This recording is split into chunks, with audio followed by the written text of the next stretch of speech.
Hello and welcome back to the Grow Like a Mother podcast. My name is Jill. I am so excited to have you here today. Welcome if this is your first time listening. We are a podcast for busy moms who prioritize personal development. And today I have Lucy Ayres with me. Lucy's a leadership and resilience coach. She's a researcher and an executive coach with a background in psychology. So rooted in the science of positive psychology, what she does is helps individuals navigate high pressure situations with resiliency and clarity.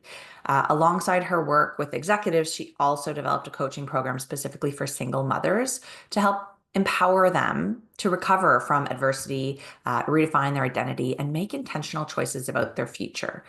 Lucy's approach blends research with practical strategies, helping mothers not only manage their challenges, but grow through them to create a life that they feel proud of. And today we're talking about self-care, how to leverage mental flexibility, and then the dual benefit of that, not only to yourself, but to your children. We're talking emotional resilience as self-care, thriving through separation.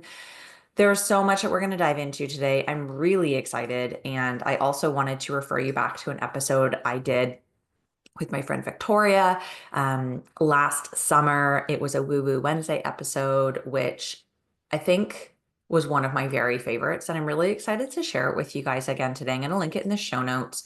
Not related necessarily to self-care. So not a direct, if you love Lucy, you're going to love Victoria, but I suspect you will. Victoria and I are talking about women's health, perimenopause, our cycles, and the things that we never knew so we can take better care of ourselves as women. So that was a fantastic conversation. Highly recommend you go back to that one because there's actually, as I'm saying it, there is a lot of overlap in terms of the idea of taking care of ourselves, which is really what self-care is all about, isn't it? So I'll link that one. And in the meantime, let's dive in and chat with Lucy Ayres. Hi, Lucy. Thank you so much for being here with me today on the Grow Like a Mother podcast. Hi, Jill. Thank you for having me. It's great to speak to you. Yeah, I'm really excited to dive in. You are an absolute wealth of knowledge in terms of resiliency and your coaching approach. Like everything is, I just want to pick at it all. Can you give me a sense of what brought you to this type of work? Like, what is it that motivates you to do this kind of work? Okay, yeah, that's a great question. Thank you. So I come from psychology as usual as a background, but I never wanted to be a therapist. So I quickly went into coaching and just by chance sort of landed early on, and we're talking 20 plus years ago, in leadership coaching. And I was coaching very high level leaders in transition periods in finance when their companies were being listed on the stock market. So it was a very niche area. And then I came across positive psychology one day, did a master's in it, going, this is amazing. This is for me, because it was the missing block to psychology for me. Both psychology as usual and now, I was always very interested in resilience. So what is it that makes people not only be able to face adversity, but grow from it and learn from it? So some people might call it post-traumatic growth, depending on where you put trauma. I tend to, because I don't work as a therapist, I don't particularly work with trauma. But you do develop strengths, you do learn things, and how do we leverage that and move forward? So that's sort of my overall interest.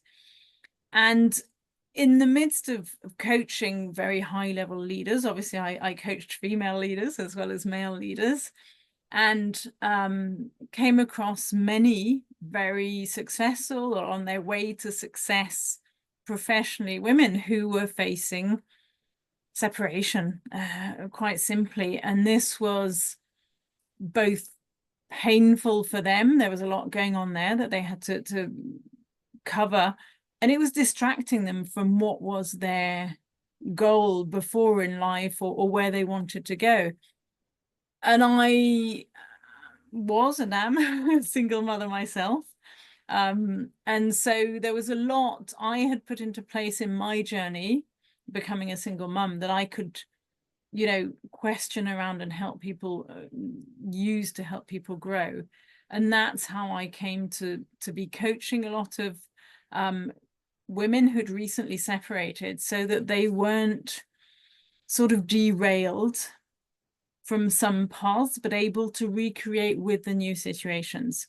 And then that in turn has led me to develop a program just to be able to make it more accessible to a greater number of people, because obviously one-to-one coaching, has a cost. Programs have a cost also, but it's more diluted, and so it's sort of trying to offer as much as I can to as many people, because ultimately, otherwise I see not only unhappy people, but then there are the kids, and Yeah. that's a whole other thing.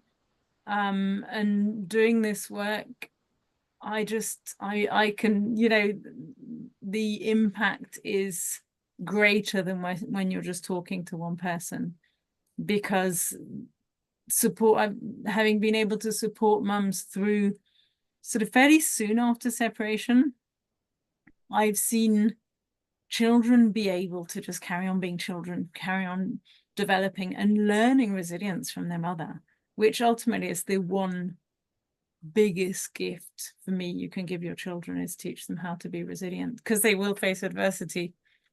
It's a fact. Yeah, I totally agree. And I think that a lot of kids are being shielded from adversity right now, and instead teaching them and modeling for them how to come through stronger, how to cope, and giving not only yourself the skills, but then being able to show and teach the skills to the kids is such an important thing. And then I love how you focus on the growth aspect of like going through this hard time. It's not just like to get through and to push through, but it's actually, how do you grow? How do you create the more balanced and joyful life for yourself as you're going through that will be the result of the adversity, right? Yeah. Um, I want to talk to you about how self-care ties into this idea of emotional resilience as women might be going through a separation, a breakup, a divorce, something like that. What does self-care have to do with it? Yeah, and it's a great question, because self-care is a big area, and some people see it as massage bubble baths, going out for a night out with your friends and so on. So that's one area. It's not necessarily the one I specialize in. Going out with friends maybe a bit more, but those moments, in an ideal world, we would take them anyway. When we start functioning as a single mother, time is tighter for that. So those are the moments we tend to, they're not necessary to survive and get through. So we tend to give up on those aspects, those little moments, those me times that we had. And sometimes we have to. So it's, can we maintain them? Can we maintain what we had for ourselves before? Unfortunately, often the answer is no. So that's why I say those are not so much the ones I'm interested in, but rather, how can we care for ourselves in terms of our responses? How can we respond rather than react? How can we give ourselves micro moments to decide? I always talk about the space in between, and it's creating that space in between. Something happens and we respond in such a way that our response will save us time and will give us opportunities to grow, to take care of ourselves, and to do that in line with what we believe in, both for ourselves and for our children. So it's Yeah. very much a mental model of self-care. It's caring for ourselves psychologically. That can free up space in terms of time for, and I exaggerate when I say bubble baths, but it's sort of, when I talk about self-care in the way I support it, it's not so much, go and have a bath and a massage, though I do think those are good things besides that.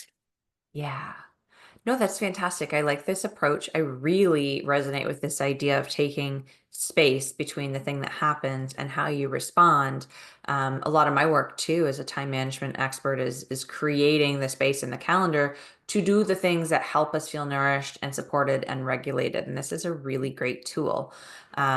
I'm curious to know some of the other maybe misconceptions that we might have about self-care specifically for single moms. As you know, I've been a single mom myself, and it was very challenging to try to fit it in. And I think maybe some of us have misconceptions or different ideas that we might benefit from seeing a different perspective. Can you share some of the things that you might be able to speak to in that regard?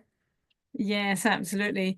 Um, so that time aspect is huge. That is something we have to, it's very much something we have to readjust to. And I think a lot of when people separate, there can be a lot of pain. There often is pain in one way or another, even if we're the one leaving.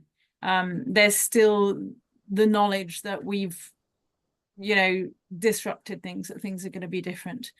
And I think one of the main things that happens, especially if we've been left or we're uncomfortable with it, is we tend to want to vent a bit. And so we tend to be drawn into conversations where we're battering the other person or things like that.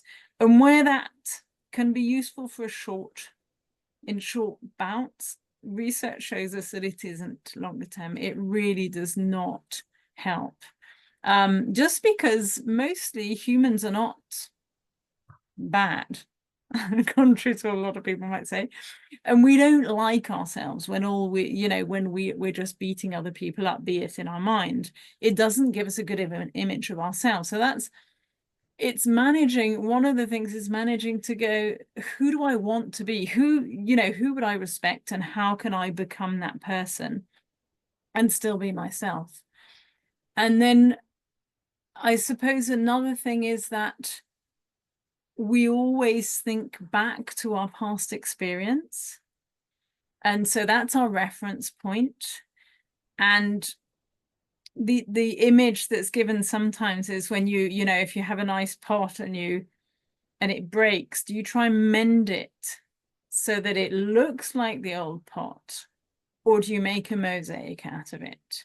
And this is a bit of a shift of a mindset, going, what kind of mosaic or path do I want to build with this, rather than I want to recreate the same thing, because trying to recover what's past will rarely help us move forwards. Yeah. And so that is a huge shift in terms of, I want what I had back, to this is where we are. This is what I'm taking with me that I'm actually proud of. And there's so much I've learned. So these are all my pieces, and what kind of art do I want to create moving forward? That is such a powerful image for me as you're describing that. I think that it's almost, especially for people who are really in a painful situation, it's like picking up broken pieces to create something beautiful of your Mhm. life, is a Mhm. really wonderful, positive way to frame a hard time that you might be going through and keep it in perspective, right? Mhm. Um, I know that when I had the kids by myself, on and off, I didn't have them all the time, but when I did have them, um, I was hesitant to take any time to even like do this mental work or do any physical self-care for myself. Not necessarily even just because I didn't have the time, because I mean, I'm an odd duck here in that I know how to create the time. That's literally what I do for work. So it wasn't finding the time for myself, but it was the guilt that came with it, Mhm. and prioritizing myself when, especially when I had the kids with me, I almost felt like I needed to spend every moment creating a beautiful, soft kind of environment for them so that they didn't, they were Yeah. shielded almost. Um, is this something that you see with your clients, and how do you help moms overcome this guilt? Yes, absolutely. And and you're saying that from a perspective of, you did have time. So some people can, have their kids at times and not at others. Some people have their kids most of the time. And the time they don't have them, what I see a lot is mothers who have the kids except every other weekend and half the school holidays. Every other weekend is when they run around doing the washing, the shopping, things that where it's difficult to have, you know, to join, for the kids to join in. So yes, this guilt thing is huge. And the way I address it, because part of the whole goal is to model the resilience, is to engage in sort of activities, processes, thinking, conversations that support mothers, but that they're having with their children. So let's be very clear, not couple conversations with the children, but, you know, if physical activity is the best way for you, then how can you engage your children in that? You know, what kind of physical activity can you do? And it goes from, sometimes it's actually, you know, going for power walks with the baby in a pram, because sometimes that's how young the babies are, and going, okay, I can make it. I'm passionate about taking research, translating it into practice, and then finding creative solutions to weave it into people's everyday, so that it takes no time to take care of themselves, to work on the mental processes, because I honestly don't believe otherwise it happens. I don't think people have time in general, let alone single mothers. Yeah, definitely. And I love that you have this approach, because this is how you work with your clients right from the beginning, right? And we're going to share your website in the show notes so people can book a call with you. But you're very different in the type of approach that you have when you first meet people on a call, and it is like no pressure, not salesy. You're not even letting them sign up for a program for 24 hours Mm. after you talk. Like there is a true conversation that happens, because you want to make sure that you can help and that this is the right fit, because you go into such a personalized approach, helping people really work in these tools into their everyday, as you said. Um, and I'd love if you could give us a little bit of an idea of what it's like to be in the group program, because I know that you have a cohort that's opening like right as this episode is releasing. Mm. And I also would like if you can share about the tailored resilience plan that you offer people. Mm-hmm. We'll make sure the form is in the show notes for that as well. Okay, yes. So the program, as I said, I came to because working with groups, there are some things that are common, and then there are individualized moments. So the program includes some one-to-one coaching, and and yes, people will reach out to me. I want to be able, I don't want to sell them something they're not going to be able to use. So in a way, there has to, it's not in a way, there has to be a fit. So the program has to work for them. They have to trust me, and I have to believe that the program's going to work for them.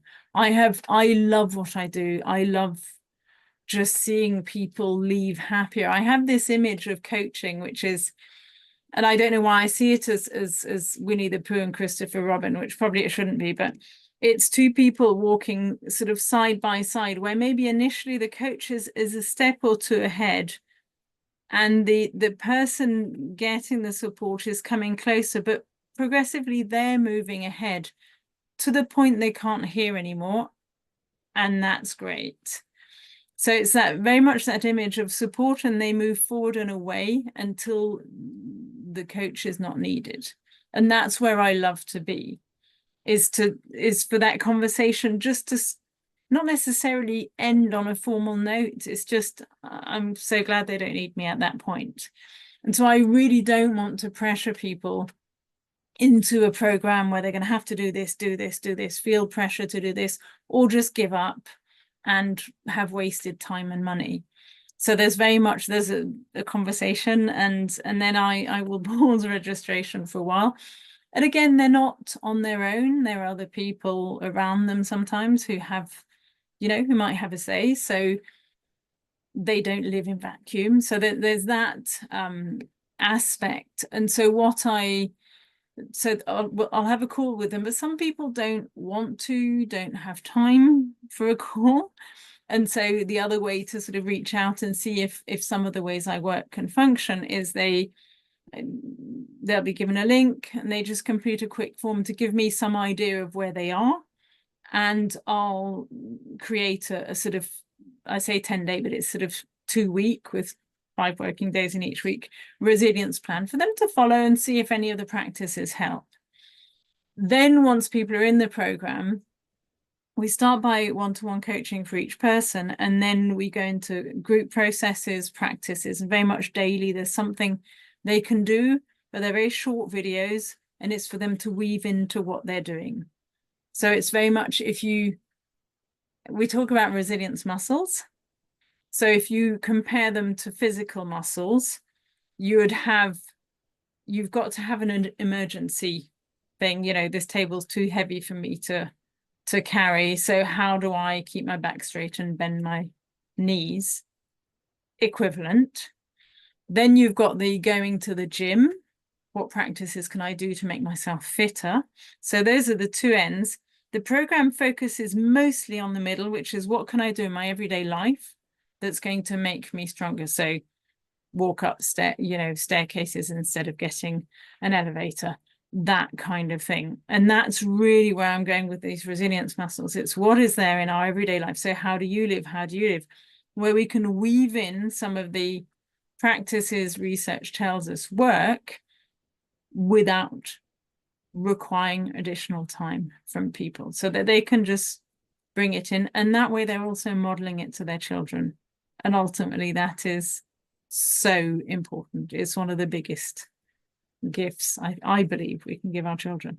Yeah, I agree with you completely. And I think that often, especially as single moms who might be worried about finances, we're unlikely to invest in ourselves solely for the benefit of ourselves. But if we can see a benefit to our kids, then we allow ourselves to take the time, energy, spend the money to do the thing that we know we need because it's Yeah. going to benefit the kids. So I love that you bring that up because it's absolutely true. It's benefiting everybody involved and teaching lifelong lessons that will be passed down, right? Mm-hmm. Um, I just think the work that you do is so required right now, and I love the way that you do it. I think that you're absolutely right when you say that unless we're able to fit it into what we're already doing in our day, we don't have time, energy, like we're not changing. We're not changing our lifestyle to accommodate this no matter how much we need it or want it. So it has to work with our life.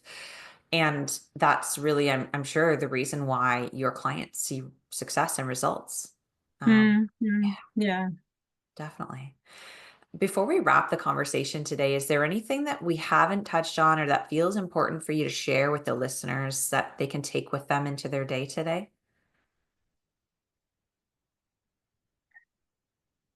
I don't know. It really depends what, there's so many things we could say. The one of the questions that often comes up, so maybe it's worth answering it, is people often say to me, yes, but I'm the only one trying to make this right. Will it work for me because my ex or the kid's dad or, is really not wanting anything to go well. Sometimes they're toxic, whatever, that may mean. And I think it's important to say that this functions even if the other person is not on board. And the reason it does that is because you take charge of what you can control and you demonstrate to your kids how bad situations can be made, can be faced, can be overcome, and can be made into growth opportunities at the very least, sometimes even opportunities. And with children, sometimes it's funny, sometimes people reach out to me 2-3 years later and say, wow, my child just said this to me. This is what we were doing. And they don't realize they're teaching it by doing it. Yeah. but they are, and I think that's the most powerful. To me, it's the most, it's the biggest impact is knowing that by caring for ourselves, we're leaving our children with a legacy that goes well beyond us. Hmm. Yeah. Yeah. I think that's such a special gift that we can give ourselves and our kids as well. Thank you. Thank you for your wisdom. Thank you for sharing on the podcast today. And listeners, Lucy is offering, if you heard about her here on the Grow Like a Mother podcast, a 20% discount for her programs. So obviously there's no link direct. You got to go through her first and make sure that this is a good fit. But if it is, and you reach out and you both agree that you want to work together, she'll generously offer a 20% discount, which I think is so wonderful. So please check that out in the show notes on how to get in touch with Lucy.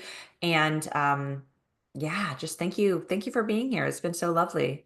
Well, thank you. It's been lovely to share. And yeah, when people reach out, again, no pressure. If they go away with something they can use, I'm happy. Yes. Yeah, I love that approach. You're really here to serve, and it's so clear and evident in the way that you talk about it. And I can feel it from you just having Thank this you. virtual conversation. So yeah, no pressure. If this is you, if you're in a situation, a separation or something where you are looking for some emotional resilience and some support through it, please reach out. Please reach out. And until next week, keep on growing like a mother.